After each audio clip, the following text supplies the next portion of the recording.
We've got the power and speed to win now, to make a new tomorrow. Sing out, speak out, speak out, sing out, speak out, sing out, Speak out. sing out, speak out, sing out, speak out. A new breed of youth is grabbing the mic from coast to coast. They are clean-cut and enthusiastic with a new kind of demonstration, a Sing Out. 15,000 heard them in the Hollywood Bowl. 100,000 more heard them in communities across the country. They were not against, they were for. They were out to build a new tomorrow better than anything ever done before. 130 students from 62 campuses, brim full of optimism and boundless hope, sparked the spirit of everyone that heard them. They sang and spoke to the troops returning from Vietnam and to the students on the campuses. Freedom isn't free, they sang. You've got to pay a price. You've got to sacrifice for your liberty. Here you sing it. 30,000 heard them at the New York World's Fair and on Cape Cod. In Washington, D.C., 95 senators and congressmen sponsored their show. The Washington Hilton Hotel ballroom was jammed with ambassadors, senators, and society to hear and cheer their positive demonstration of patriotism. Sing Out 65. They presented a new image of young America to the world, determined, committed, and all out.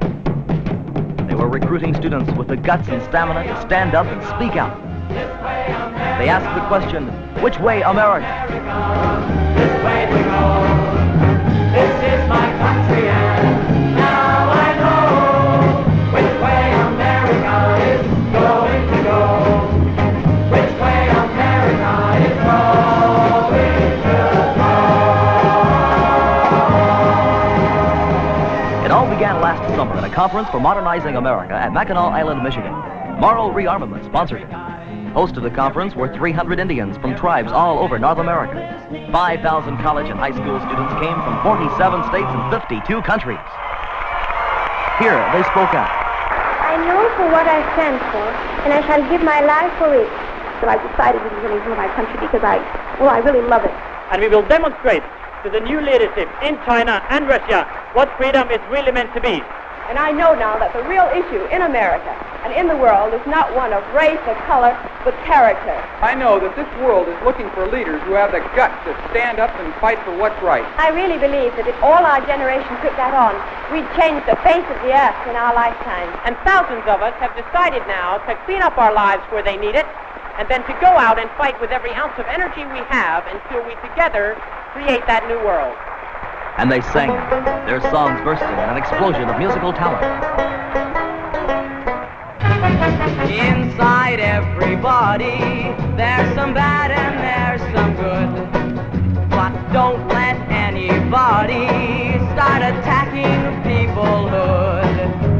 Love them as they are, but fight for them to be great men and great women as God meant them to be. They listened to distinguished speakers like Congressman Mrs. Bolton and House Minority Leader Gerald Ford, International Police Chief Quinn Tam, Prince Richard of Hesse from Germany, the Executive Director, National Academy of Science, Dr. Cornell, Hollywood actor Reginald Owen, leaders of labor from around the world, Governor James Hina of the Tsuki Pueblo, Masahide Shibusawa from Japan, Olympic gold medalist John Sayer and Rusty Wales.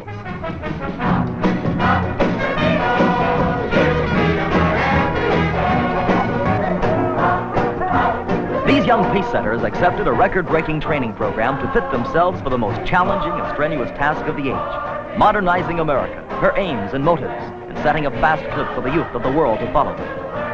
Baseball Stan Musial, advisor to the president's physical fitness program, was impressed.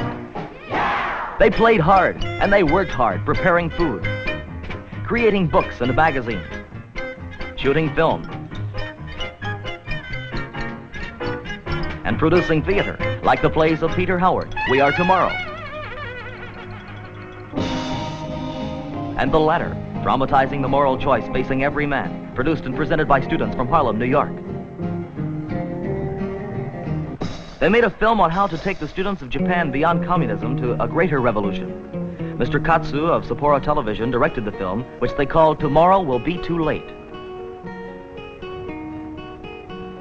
Climax of their creative explosion was a Speak Out musical, Sing Out 65, directed by Henry Cass from London. If they would come Master up Director Cass, with the experience directing the plays of Shaw, Shakespeare, and Peter Howard, put the students through their paces, polishing up their production. Leading the cast of 130, producing the show and writing many of the songs were the Caldwell brothers from Hollywood, stars of international radio and television since their high school days. My color is skin. My color is skin. I said it's black, brown, it's yellow, it's red, it's white. Every man's the same in the good Lord's sight. Every man's the same in the good Lord's sight. Something more than that, but something more than that too.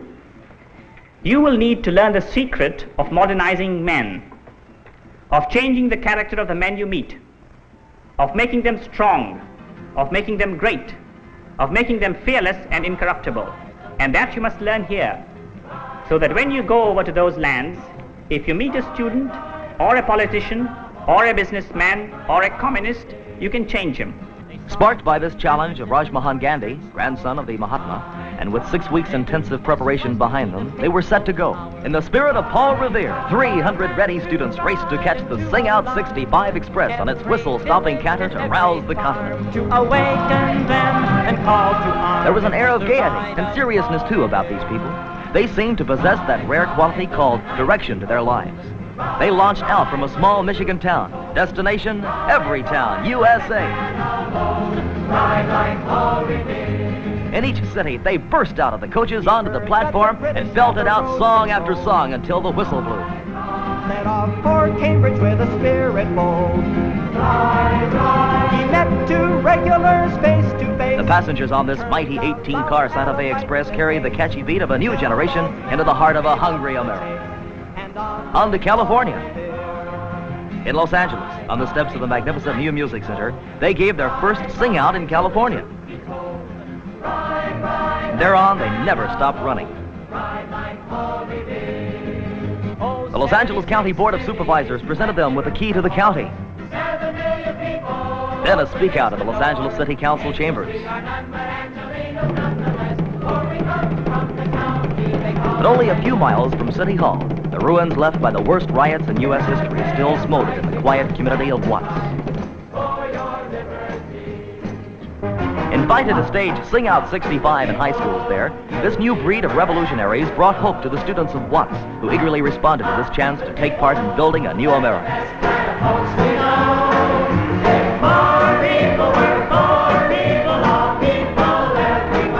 Television programs put the cast of Sing Out 65 into hundreds of thousands of homes in the Los Angeles area. Two young Californians spoke out. I used to participate in some of the toughest game fights, and I found out that it took more guts to fight for what is right than it did in any of those game fights. I come from a broken home. I was a hell racer for 10 years. I was kicked out of school 11 times, and then I met an idea, and it gave me speed, discipline, passion, and a purpose for my life. They moved fast. Don't Stand Still was their theme song. In the Hollywood Bowl. And a few days later in Korea and Japan. In the rolling Korean hills near Panmunjom on the 38th parallel, they staged their Sing Out for the troops of the U.S. 8th Army, and in Seoul for the troops and the people of South Korea.